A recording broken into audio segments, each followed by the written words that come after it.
दोस्तों, आज मैं आपको इस अहमदाबाद धुलेरा एक्सप्रेसवे की ऐसी चीज़ दिखाने वाला हूँ जिसे हज़ारों लोग रोज़ देखते हैं, लेकिन समझते बहुत कम लोग।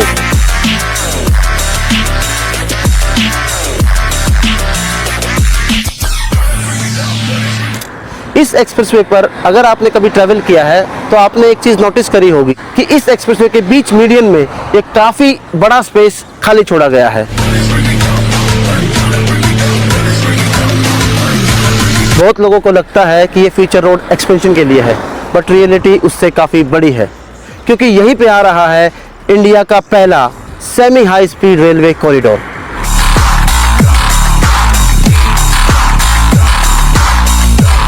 और ये सिर्फ कोई प्रपोजल या अनाउंसमेंट नहीं है, खुद 16 मई को रेलवे मिनिस्टर श्री अश्विनी वैष्णव ने आकर इस एक्सप्रेसवे पर semi high speed railway corridor के प्रोजेक्ट के कैबिनेट अप्रूवल की जानकारी दी। नमस्कार दोस्तों, मैं हूं कुलवीर सिंह और ये प्रोजेक्ट एग्जैक्टली क्या है, चलिए देखते हैं। ये कॉरिडोर शुरू होता है साबरमती से, जहां पर मल्टी मॉडल ट्रांसपोर्ट हब बन रहा है। मतलब इस कॉरिडोर का सीधा इंटीग्रेशन होगा अहमदाबाद मुंबई बुलेट ट्रेन से, और साबरमती से शुरू होकर ये कॉरिडोर अदलाई तक जाएगा। 134 किलोमीटर का double line broad gauge railway corridor होगा ये।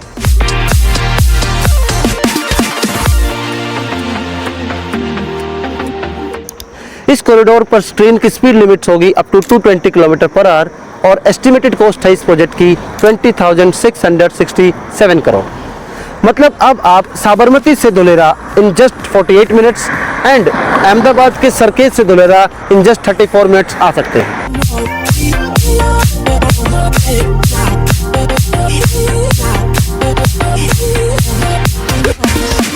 और एक इंटरेस्टिंग बात, इस कॉरिडोर के लिए गवर्नमेंट को 1 मीटर भी ज़मीन एक्वायर नहीं करनी है, जो एक सबसे बड़ा हर्डल होता है वो इस प्रोजेक्ट में है ही नहीं, क्योंकि ये ज़मीन एक्सप्रेसवे बनाते टाइम ही प्लान कर ली गई थी, एक्वायर कर ली गई थी। ये है प्लानिंग आज के भारत की।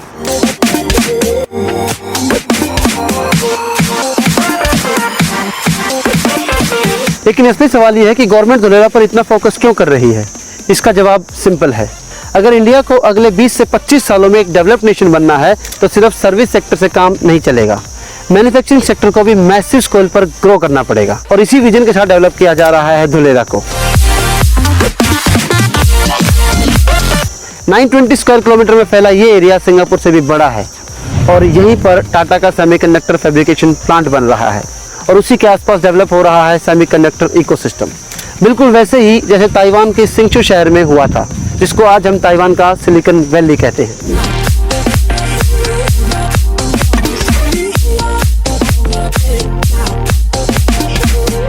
और किसी भी मैन्युफैक्चरिंग हब की सक्सेस स्टोरी सिर्फ फैक्ट्रीज पर डिसाइड नहीं होती, इसके पीछे इंफ्रास्ट्रक्चर का पूरा नेटवर्क काम करता है।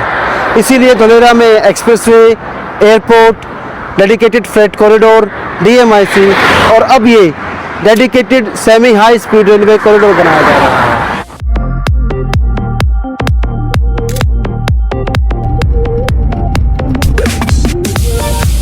और इसी रेलवे लाइन को फ्यूचर में धुलेरा पोर्ट रीजन तक भी एक्सटेंड करने का प्लान है। मतलब मैन्युफैक्चरिंग से लेकर एक्सपोर्ट, पूरा इकोसिस्टम यहीं डेवलप किया जा रहा है। और इस कॉरिडोर पर 2 सुपर लाइंस भी बनाई जाएंगी। पहली इस एक्सप्रेसवे से 8 kilometre long to national heritage maritime complex NHMC तक, और दूसरी पीपली डायमंड जंक्शन से एयरपोर्ट तक 17 किलोमीटर लॉन्ग।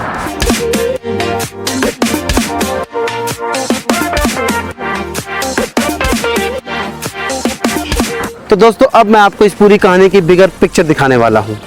अब मैं खड़ा हूँ पीपली डायमंड जंक्शन पर, और मेरी नज़र में इस पूरे धुलेरा रीजन में सबसे इम्पोर्टेंट जंक्शन अगर कोई है तो वो है ये पीपली डायमंड जंक्शन।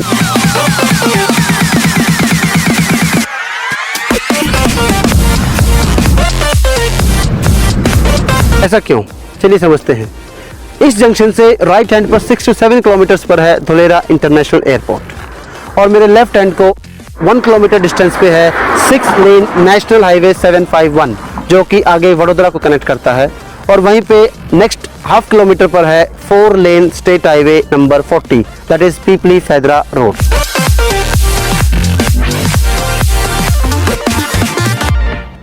मेरे पीछे 1 किलोमीटर पर शुरू हो जाता है धोलेरा SIR और वहीं पे 60 किलोमीटर पर है भावनगर सी पोर्ट। मेरे सामने अराउंड 60 किलोमीटर पर है अहमदाबाद।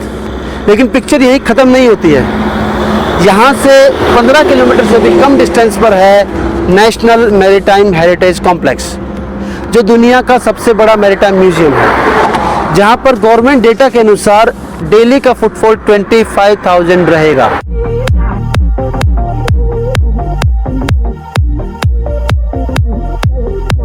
तो इसलिए मैं कह रहा हूँ कि ये जंक्शन इतना इम्पोर्टेंट है। अब सोचिए, इतने सारे ग्रोथ ड्राइवर एक ही लोकेशन पर मिलना बहुत रेयर होता है।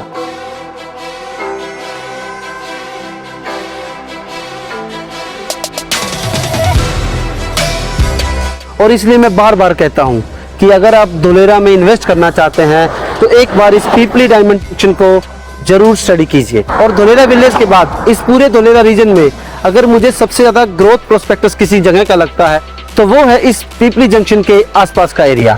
और हिस्ट्री गवाह है, जहां इंफ्रास्ट्रक्चर का कवरेज होता है वहां ग्रोथ सबसे ज़्यादा होती है।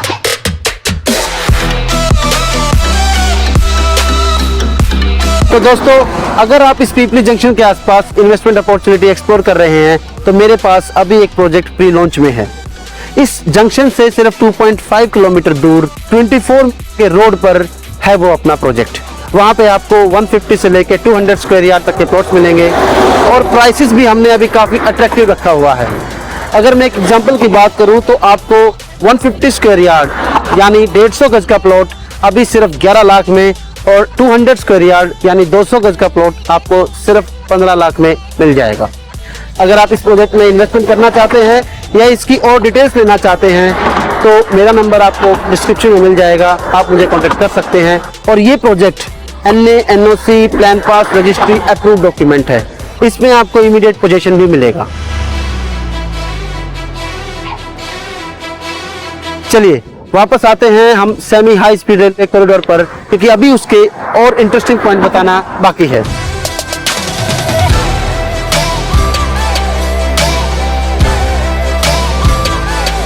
अब सवाल है कि ये प्रोजेक्ट कब कंप्लीट होगा। इसका ऑफिशियल एस्टिमेट है 2030 तक, 2030 तक, और मेरे पर्सनल ओपिनियन में 2030 तक यानी 2030 तक ये प्रोजेक्ट कंप्लीट होने की काफ़ी ज़्यादा संभावनाएं हैं। इसके 4 कारण हैं। फर्स्ट रीजन है 2030 में हो रहे अहमदाबाद में कॉमनवेल्थ गेम्स।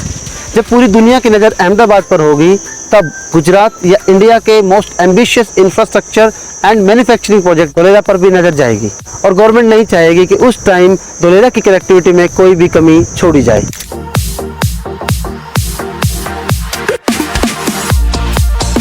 दूसरा रीजन है, ये कोई स्टैंड अलोन रेलवे प्रोजेक्ट नहीं है, ये एयरपोर्ट, DFC, सेमीकंडक्टर इकोसिस्टम और धोलेरा SIR के साथ एक इंटीग्रेटेड प्रोजेक्ट है। और जब इतने सारे स्ट्रेटेजिक प्रोजेक्ट्स एक साथ मिलते हैं तो नेचुरली एग्जीक्यूशन को हाई स्पीड मिलती है।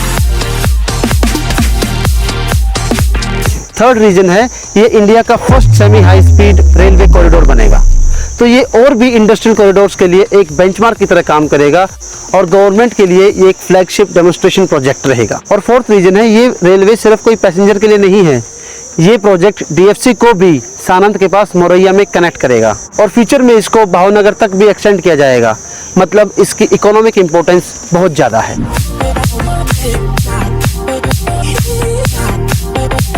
और सबसे बड़ी बात, लैंड एक्विजिशन की प्रॉब्लम यहाँ पे ना के बराबर है, तो इसलिए मुझे पर्सनली लगता है कि इस प्रोजेक्ट को फास्ट ट्रैक मोड पर एग्जीक्यूट करने की पूरी कोशिश की जाएगी। और मेरी एक्सपेक्टेशन है कि आने वाले कुछ महीनों में इस प्रोजेक्ट का काम आपको ग्राउंड पर विजिबल दिखने लगेगा। तो दोस्तों, ये था Ahmedabad Dholera semi high speed railway corridor, India का पहला ऐसा broad gauge double line railway corridor जिसकी स्पीड लिमिट रहेगी 220 किलोमीटर पर आवर। यानी ये इंडिया का सेकंड फास्टेस्ट ट्रेन रहेगी, क्योंकि फर्स्ट रहेगी अहमदाबाद धोलेरा बुलेट ट्रेन और जो हमारी वंदे भारत या RRTS चलती हैं उनकी एवरेज स्पीड आती है 120 to 130 किलोमीटर पर आवर। यानी ये इंडिया का second fastest railway train track होगा। लेकिन मेरे हिसाब से इस प्रोजेक्ट की सबसे बड़ी इंपॉर्टेंस इसकी स्पीड नहीं है, सबसे बड़ी इंपॉर्टेंस है जो ये रोल प्ले करने वाला है। क्योंकि जब expressway, airport, dedicated freight corridor, DMIC और अब ये semi high speed railway corridor एक ही इकोसिस्टम का हिस्सा बनते हैं, तब एक शहर नहीं बनता, तब इकोनॉमिक पावर हाउस बनता है। और धुलेरा आज उसी डायरेक्शन में मूव कर रहा है। इसलिए मैं हमेशा कहता हूँ कि धुलेरा को आज की नज़र से मत देखो, धुलेरा को 2030 की नज़र से देखो, क्योंकि आज यहाँ जब इतनी खाली ज़मीन दिख रही है, कल यहीं पर मैन्युफैक्चरिंग, इंडस्ट्रीज और अपॉर्चुनिटीज़ दिखेंगी।